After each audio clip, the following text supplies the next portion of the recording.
सभी साथियों का स्वागत है आपके अपने YouTube channel MK teaching point में। साथियों, बात करेंगे Madhya Pradesh BEd versus DEd case के परिपेक्ष में। क्लेरिफिकेशन याचिका सुप्रीम कोर्ट सुनवाई ऑर्डर आ चुका है।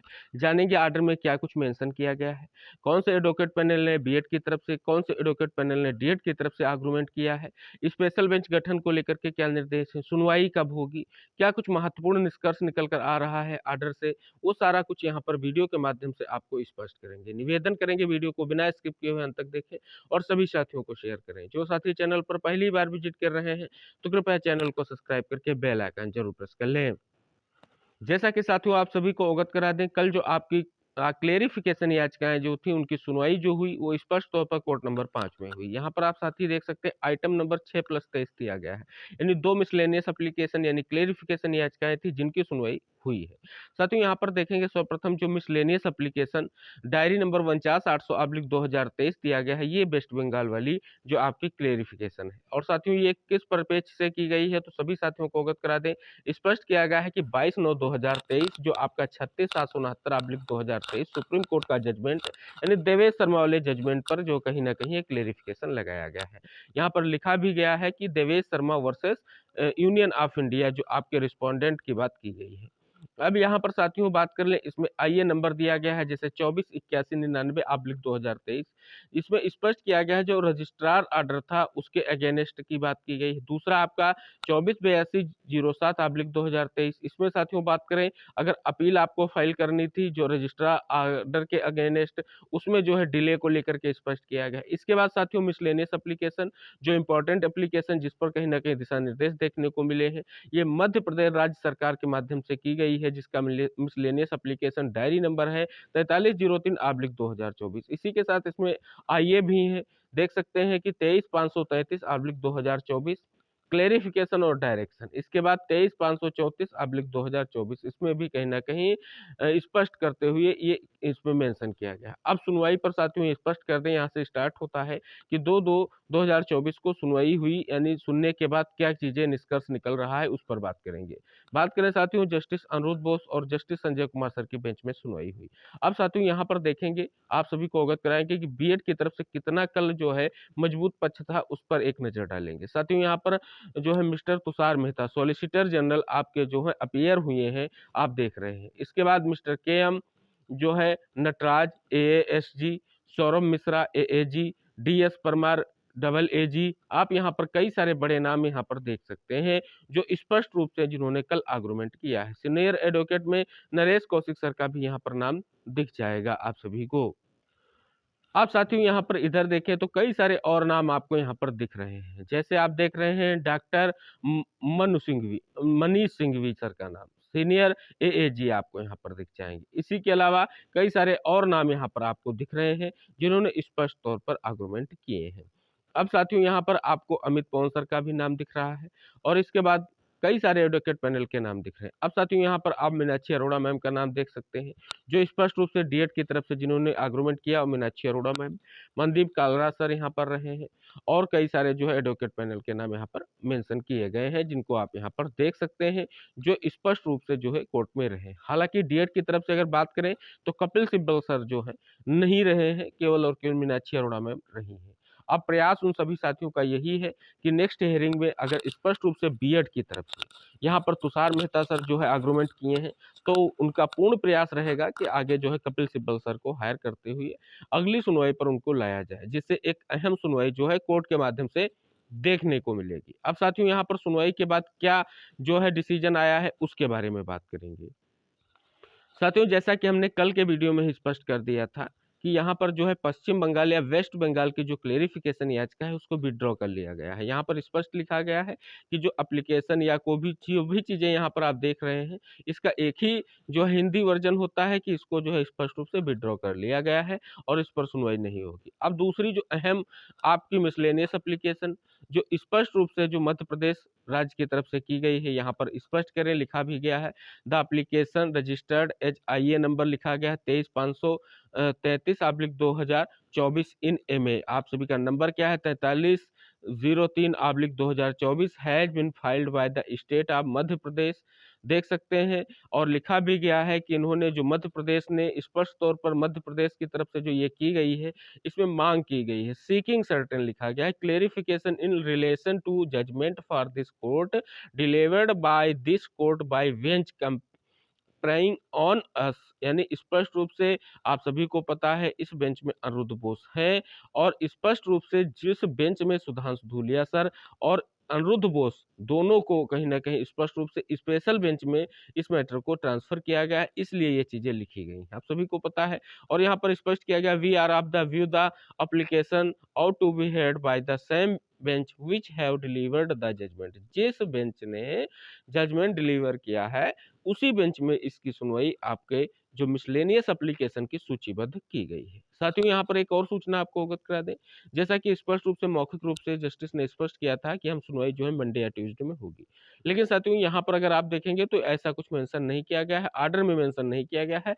फिलहाल आपकी सुनवाई जो है मंडे से ट्यूसडे में होगी, क्योंकि वहां पर स्पष्ट तौर पर जो है मीनाक्षी मैम ने कहा था कि 8 फरवरी को जो है हाई कोर्ट में सुनवाई लगी हुई है, और वो उसकी मेन पार्टी की तरफ से हम जो है स्पष्ट रूप से हैं अपेयर हुए हैं, तो हमारी बात को सुना जाए और स्पष्ट तौर पर इसकी सुनवाई आगे जो है 8 तारीख से पहले की जाए। और साथियों पूर्ण संभावना है कि मंडे या ट्यूसडे में आपकी स्पेशल बेंच गठित होकर के सुनवाई को लेकर के केस सूचीबद्ध जरूर होगा।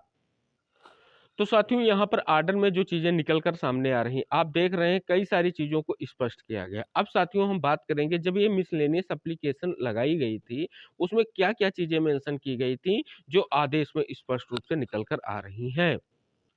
जैसा कि साथियों यहाँ पर आप देख सकते हैं स्पष्ट तौर पर जो ये आपकी मिसलेनियस एप्लीकेशन जो चीजें दिख रही हैं, क्या क्या इसमें स्पष्ट किया गया था आप सभी को अवगत करा दे। मिसलेनियस एप्लीकेशन जिसकी सुनवाई हुई 49/800/2023 जो वेस्ट बंगाल की थी, जिसे विड्रॉ किया गया, उसकी बात की गई है। इसके बाद विद क्या लिखा गया है कि आप देख सकते हैं यहाँ पर कुछ आपको जो है आईए नंबर मिलेंगे, जिसमें 248199 का भी जिक्र वहां पर किया गया है। ये क्यों डाली गई थी इसके बारे में भी स्पष्ट किया गया है। जो आपके रजिस्ट्रार से स्पष्ट तौर पर जो कहीं ना कहीं आर्डर था उसको लेकर के। इसके बाद एक और आईए नंबर 248207 के भी वहां पर जिक्र किया गया है आर्डर में। ये क्या था, जो रजिस्ट्रार का आर्डर था उसके जो है कहीं ना कहीं अगेंस्ट जो है स्पष्ट तौर पर जो डिले किया गया उसको लेकर के स्पष्ट किया गया है। उसके बाद मिसलेनियस एप्लीकेशन एक और दी गई है 36/769/2023। मिसलेनियस एप्लीकेशन 4303/2024, ये आप सभी को पता है एमपी की तरफ से की गई है। इसके अलावा देख सकते हैं आईए नंबर आपको और मिल जाएगा जो 23/533/2023 का जिक्र आदेश में भी किया गया कि एप्लीकेशन जो है क्या मांग कर रही कि क्लेरिफिकेशन जो 11/8/2023 का जजमेंट है उसको क्लेरिफाई किया जाए, इसको लेकर के ये की गई है। आगे बात करें इसमें आईए नंबर जो आपका 23/524 है वो क्यों की गई है, आप देख सकते हैं यहाँ पर सारी चीजें स्पष्ट रूप से आपको मिल जाएंगी कि क्या क्या चीजें जो है कहीं ना कहीं स्पष्ट है। अब साथियों आप सभी को पता है जो सिविल अपील जिसका आर्डर है, आप सभी को बीएड वर्सेस बीटीसी का पता है कि 50/68/2023 Devesh Sharma versus union of India का आप सभी को पता है।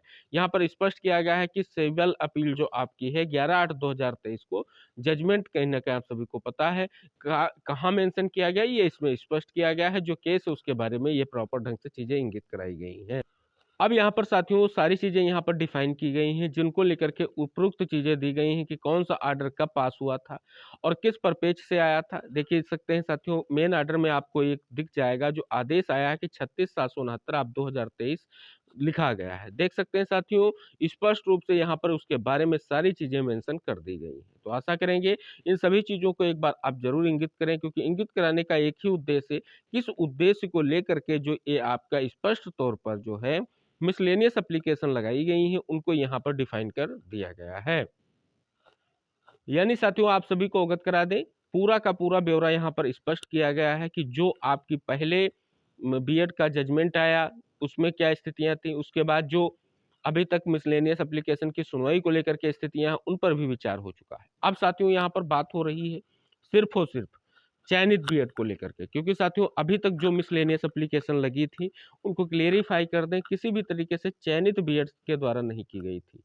ये साथियों जो मध्य प्रदेश के माध्यम से स्पष्ट रूप से जो मिसलेनियस एप्लीकेशन की गई है, ये चयनित बीएड को लेकर के की गई है, क्योंकि इससे पहले कोई चयनित बीएड को लेकर के आपकी मिसलेनियस या क्लेरिफिकेशन की सुनवाई अभी तक नहीं हुई है। सिर्फ और सिर्फ या तो ऑनगोइंग भर्तियों की हुई है, या तो जो वो साथी हैं जो अनसेलेक्टेड हैं और वो चाह रहे हैं कि इसका क्लेरिफिकेशन हो। कहीं ना कहीं साथियों इसका 11/8/2023 से प्रभावी होना बहुत सारे अभ्यर्थियों के लिए महत्वपूर्ण हो जाता है, ये सभी साथियों को स्पष्ट है।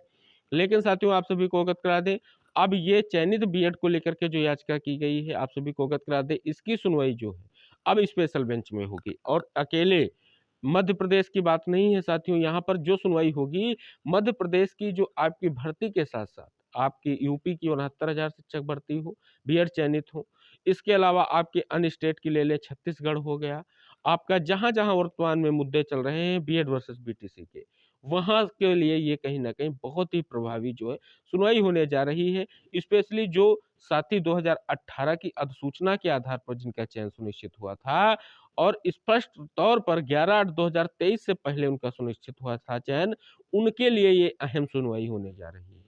तो साथियों ये स्पष्ट रूप से कोर्ट के जो आर्डर में मेंशन किया गया है कि फिर से वही बेंच आपके इस मामले को सुन करके एक महत्वपूर्ण और अहम निर्णय देखने को मिलेगा। तो आशा करेंगे उन तमाम साथियों से इस वीडियो को सभी साथियों तक शेयर कीजिएगा, क्योंकि जो मन में संशय की स्थितियां हैं, और साथियों ये पक्ष इसलिए मजबूत हो जाता है क्योंकि आप सभी के लिए अहम सूचना यही है कि तुषार मेहता सर जो सॉलिसिटर जनरल भारत सरकार के, उनके द्वारा जो ये पैरवी की जा रही है, इसका इंपॉर्टेंस समझिए, क्योंकि अब जो है स्पष्ट तौर पर चयनितों की बात आ रही, और साथियों चयनितों के पक्ष में अगर कोई डायरेक्शन होगा तो एक राज्य नहीं कई राज्य के जो है स्पष्ट रूप से चयनित प्रभावित होने जा रहे हैं।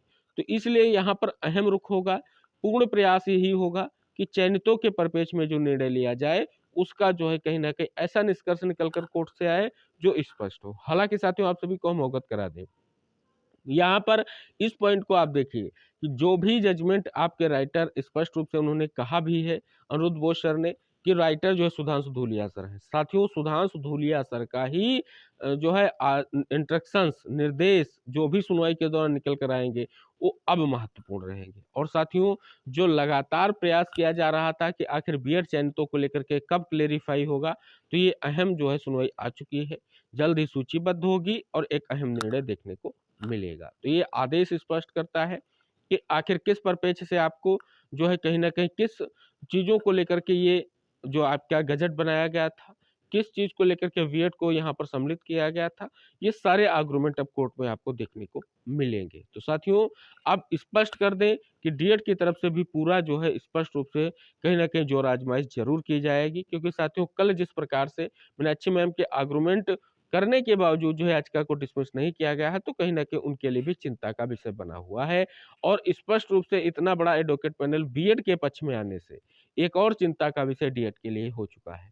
जो साधारणतया आप देख रहे हैं कि थोड़े से आर्गुमेंट के बाद ही स्पष्ट रूप से याचिकाएं डिसमिस हो जाती थी, और स्पष्ट रूप से इस याचिका को सुनवाई को लेकर के आगे बढ़ाया गया है, तो बीएड के लिए सकारात्मक है, तो डीएड के लिए कुछ नकारात्मक खबर है। अभी साथियों मामला जो है किसी भी पक्ष में नहीं है, अभी मामला जो है स्पष्ट तौर पर न्यायालय में सूचीबद्ध है। ये नहीं कह सकते कि यहाँ पर स्पष्ट रूप से चयनितों को लेकर के कोई दिशा निर्देश नहीं जारी किए जाएंगे, या चयनितों को स्पष्ट रूप से इससे प्रभावी कोई आदेश नहीं मिलेगा। तो ये दोनों तरफ अभी मामला जो है कहीं ना कहीं बराबर है। जिस दिन सुधांशु धूलिया सर की बेंच से आदेश आ जाता है, जिस तरफ आदेश आएगा कहीं ना कहीं वो महत्वपूर्ण रहेगा। तो इस वीडियो के सार को समझते हुए सभी साथियों तक शेयर करें, क्योंकि साथियों यहाँ पर आप सभी को सकारात्मक होते हुए प्रयास करना है, चाहे आप डीएड टीम हो चाहे बीएड टीम हो, क्योंकि अब आप सभी लोगों के लिए महत्वपूर्ण हो गया है।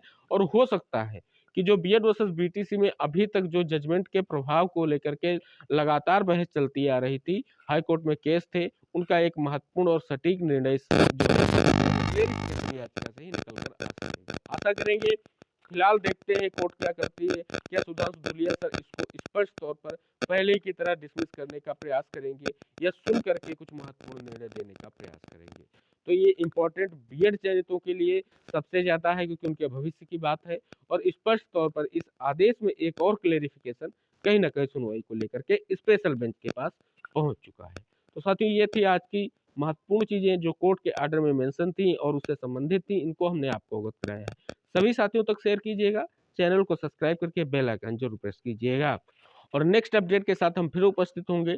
जैसे ही सुनवाई को लेकर के आपके स्पष्ट रूप से कोई भी बेंच गठित होती है, बेंच गठित होने के बाद जैसे ही आपकी कार्य लिस्ट आती है, कब सुनवाई होगी, क्या कुछ चीजें रहेंगी, वो हम आपको अवगत करा दें। फिलहाल आप सभी को अवगत करा दें, मध्य प्रदेश में बीएड और डीएड का मैटर 8 जो है फरवरी को लगा हुआ है, जहां पर अहम आर्गुमेंट यानी फाइनल बहस होगी, क्योंकि जस्टिस ने स्पष्ट रूप से क्लेरिफिकेशन याचिका को स्पष्ट रूप से स्वीकार किया था और उसके लिए समय ग्रांट किया था। अब देखना होगा अगर क्लेरिफिकेशन याचिका का जो जजमेंट होगा कहीं ना कहीं वो मध्य प्रदेश में स्पष्ट तौर पर तो सीधे तौर पर प्रभावी होगा। इसलिए रिक्वेस्ट की गई है कि 8 तारीख से पहले सुनवाई संभव हो सके। और साथियों अब सुनवाई जो है मंडे से ट्यूसडे में पूर्ण संभावना है कि आपकी हो सकेगी। पूर्ण संभावना यही है कि जल्द से जल्द स्थितियां स्पष्ट हो सकेगी।